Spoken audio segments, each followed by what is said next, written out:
오늘 본문 말씀은 창세기 19장 1절에서 11절 말씀입니다. 한 절씩 교독하고 마지막 절은 함께 읽겠습니다. 저녁 때에 그 두 천사가 소돔에 이르니 마침 롯이 소돔 성문에 앉아 있다가 그들을 보고 일어나 영접하고 땅에 엎드려 절하며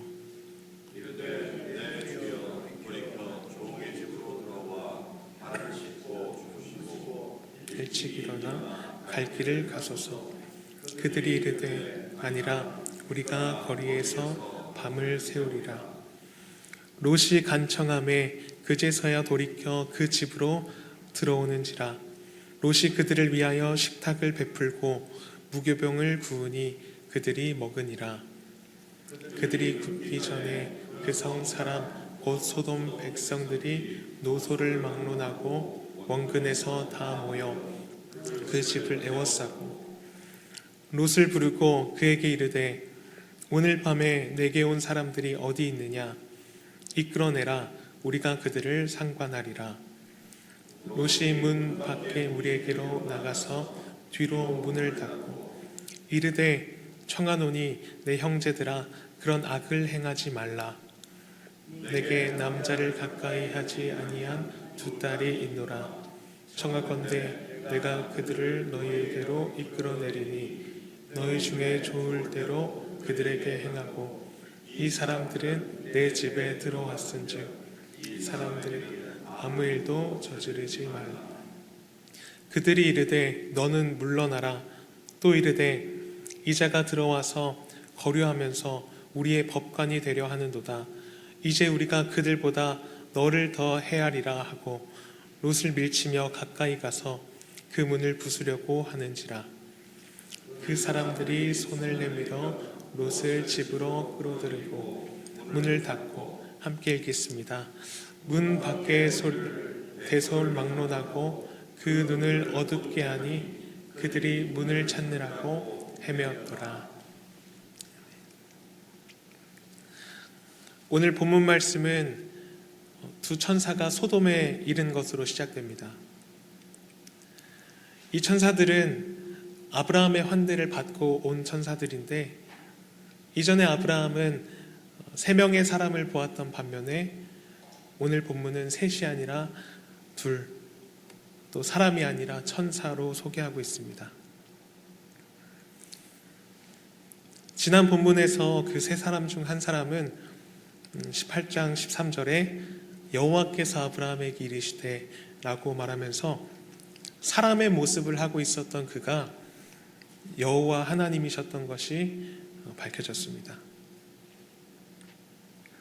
그리고 하나님께서 소돔을 향한 아브라함의 탄원을 들으시는 사이에 소돔을 향해 떠났던 그 두 사람도 사람의 모습을 하고 있었지만 사람이 아닌 천사였음이 오늘 본문 말씀에서 드러났습니다. 하나님은 사람의 모습을 하고 나타납니다.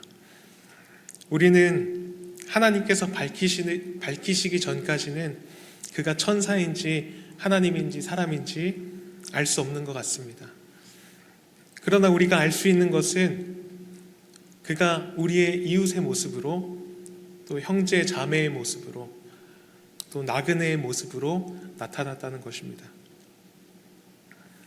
그렇기 때문에 우리는 그 정체가 누구인지 알 수도 없지만 누구인지와 상관없이 우리 앞에 보이는 그 사람을 섬기며 살아갈 수 있습니다.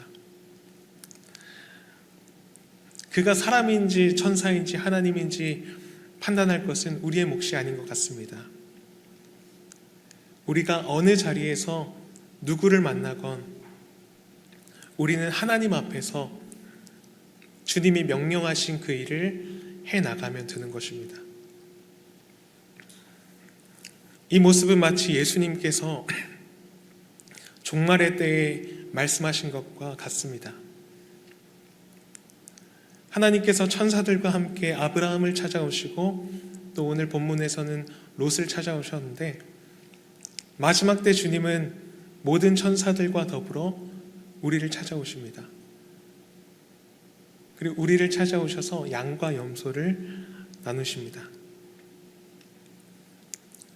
양은 주님이 배고플 때 먹을 것을 주었고 주님이 목마를 때 마시게 했습니다. 헐벗었을 때 입혔고 병들었을 때 돌봤고 또 아브라함과 롯이 그랬듯이 나그네 되었을 때 영접한 사람들입니다. 양들이 주님께 묻습니다. 주님, 제가 언제 그렇게 했습니까? 내가 진실로 너희에게 이르노니 내 형제 지극히 작은 자 하나에게 한 것이 곧 내게 한 것이다. 주님은 이런 자들을 찾으십니다. 영접하는 자. 세상이 어떠하든지 간에 주님의 통치하심 아래에서 주님의 말씀에 순종하는 자들을 찾는 줄 믿습니다. 오늘 본문 말씀인 소돔의 장면이 이것을 말해주고 있습니다. 앞선 18장에 하나님께서 아브라함에게 이렇게 말씀하셨습니다. 아브라함은 강대한 나라가 되고 천하 만민은 그로 말미암아 복을 받게 될 것이 아니냐. 내가 그로 그 자식과 권속에게 명하여 여호와의 도를 지켜 의와 공도를 행하게 하려고 그를 택하였나니 이는 나 여호와가 아브라함에게 대하여 말한 일을 이루려 함이니라. 하나님의 일은 천하 만민이 복을 받게 하는 것입니다. 그리고 그 일은 여호와의 도를 지켜 의와 공도를 행하는 자들을 통해서 이루어집니다. 하나님께서 이 말씀을 하시고 곧바로 소돔과 고모라에 대해서 이야기하십니다. 소돔과 고모라에 대한 부르짖음이 크고 그 죄악이 심히 무거우니. 오늘날 우리에게는 소돔과 고모라는 그저 폐역한 도시, 죄악의 도시로만 인식이 되지만 그 땅과 그 백성은 본래 단순한 심판의 대상이 아니라 여호와의 도를 지키는 자, 의와 공도를 행하는 자들을 통해 복을 받아야 할 대상이었습니다. 아브라함아, 너를 통하여 천하 만민이 복을 받게 될 것이다 라고 말씀하시면서 하나님은 아브라함에게 곧바로 그 소돔과 고모라를 바라보도록 하신 것입니다. 이어지는 그 아브라함의 탄원 속에는 소돔을 향한 하나님의 마음이 담겨 있는 것 같습니다. 의인 50명에서 45명, 40명, 30명, 20명, 10명. 어떻게 보면 말장난하는 것 같고 때를 쓰는 것 같아 보이지만 하나님의 마음이 이 아브라함의 마음과 같았습니다. 그 속에는 소돔 땅을 용서하기 원하시는, 또 오래 참으시는 하나님의 그 애타는 마음이 담겨 있는 것입니다. 의인 10명만 있어도 내가 그들로 말미암아 그 성을 멸하지 않으리라. 아마 이 소돔 성을 향해 걸어가는 2명의 천사도 아브라함과 같이, 하나님과 같이 이러한 마음으로 그 성을 살폈을 것 같습니다. 그 도시를 멸망시키지 않을 근거, 의인을 찾기 위해 애타는 마음입니다. 오늘 본문 말씀에서 하나님의 천사들이 소돔에 도착하고 롯은 나그네 된 하나님의 천사들을 영접합니다. 저녁 때에 그 두 천사가 소돔에 이르니 마침 롯이 성문에 앉아 있다가 그들을 보고 일어나 영접하고 땅에 엎드려 절하며 이르되 내 주여 돌이켜 종의 집으로 돌아와 발을 씻고 주무시고 일찍이 일어나 갈 길을 가소서. 이 장면에서 보여지는 롯의 환대는 그가 여전히 죄악된 소돔 가운데 살고 있었지만 그곳에 완전히 물들지 않았음을 보여줍니다. 이전에 하나님께서 아브라함을 방문하실 때는 이삭의 그 출생을 예고하기 위해서 아브라함을 특별히 방문하셨지만 사실 오늘의 목적지는 이 롯의 집이라기보다 소돔 땅 전체를 조사하는 것이었습니다. 그래서 저의 이 추측으로는 두 천사가 롯의 집에 방문하게 된 것이 롯의 집이 그 소돔 땅에 남아 있었던 유일한 여호와의 도를 지키는 자리, 유일한 환대의 자리가 아니었을까라는 생각이 듭니다. 또 롯의 환대는 곧이어서 그 나그네를 착취하기 위해 몰려든 그 소돔 사람들, 노소를 막론하고 원근에서 다 모인 백성들과는 분명히 구별된 모습입니다. 그러나 본문을 이어서 보면 그 유일한 의인인 롯의 모습도 완전하지 않았던 것을 볼 수 있습니다. 7절과 8절에 이르되 청하노니 내 형제들아 이런 악을 행하지 말라. 내게 남자를 가까이 하지 아니한 두 딸이 있노라. 청하건대 내가 그들을 너희에게로 이끌어내리니 너희 눈에 좋을 대로 그들에게 행하고 이 사람들은 내 집에 들어왔은즉 이 사람들에게는 아무 일도 저지르지 말라. 롯은 소돔 사람들의 행동을 악하다고 말합니다.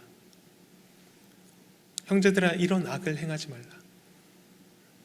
그러나 곧이어서 나그네 대신 자신의 두 딸을 내주겠다고 말합니다. 롯은 근본적으로 하나님의 도를 지키는 자로 살아갔지만 그 소돔의 악한 문화 속에서 그 자신도 모르는 사이에 그 가치관의 영향을 받았던 것 같습니다. 시대와 이 문화의 영향을 받으며 살아가는 것은 우리도 마찬가지입니다. 그러나 이 시대 속에서 악행이 더 이상 악으로 느껴지지 않을 만큼 평범해진다 할지라도 우리는 계속해서 주님의 말씀을 묵상하며 나아가야 합니다. 요즘 시대에 이 정도는 죄도 아니지 라면서 세상의 기준과 방법으로 하나님의 말씀을 내 입맛대로 맞춰 이렇게 적용하는 것이 아니라 변하지 않으시는 하나님의 말씀이 우리의 삶의 빛이 되어서 그 말씀 앞에서 우리의 숨은 더러움을 드러내고 우리의 마음과 삶에 변화를 시켜 나아가야 합니다. 이 소돔과 고모라의 죄가 무엇인지에 대해서는 다양한 진단이 있습니다. 그들이 동성애 때문에 그렇다, 혹은 그들이 나그네를 환대하지 않고 오히려 집단적인 성폭행을 했다, 혹은 동성애와 또 환대하지 않음이 복합적인 원인이 됐다, 여러 가지 진단이 있는데 이런 진단들에 대해서는 성경 곳곳에서 말하고 있기 때문에 얼마든지 납득이 됩니다. 그러나 이러한 결과들에 집중하기보다, 이러한 죄의 결과들의 모습에 집중하기보다 이러한 죄의 결과들이 만연하게 되어서 소돔이 멸망하게 된 근본적인 이유를 생각해 보면 18장을 통해 알 수 있듯이 그 성에는 결국 의인 10명이 없었습니다. 그곳에는 여호와의 도를 지키고 의와 공도를 행하는 자들의 삶이 없었습니다.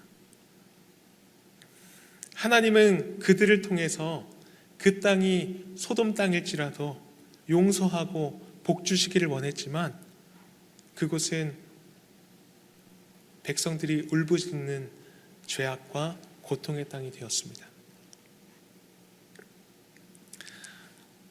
하나님은 오늘도 이 땅을 구원하시고 복 주시기 위해서 의인들을 찾으십니다. 그들이 속한 곳이 어디든 내 앞에 있는 사람이 누구든 하나님의 통치를 인정하면서 그 통치하심 아래에서 하나님의 말씀을 듣고 행하며 살아가는 사람들, 또 부르짖는 소리를 외면하지 않고 배고픈 자에게 먹을 것을 주고 목마른 자에게 마실 것을 주고 헐벗은 자에게 옷을 입히고 병든 자를 돌보고 나그네 되었을 때 외면하지 않는 사람들,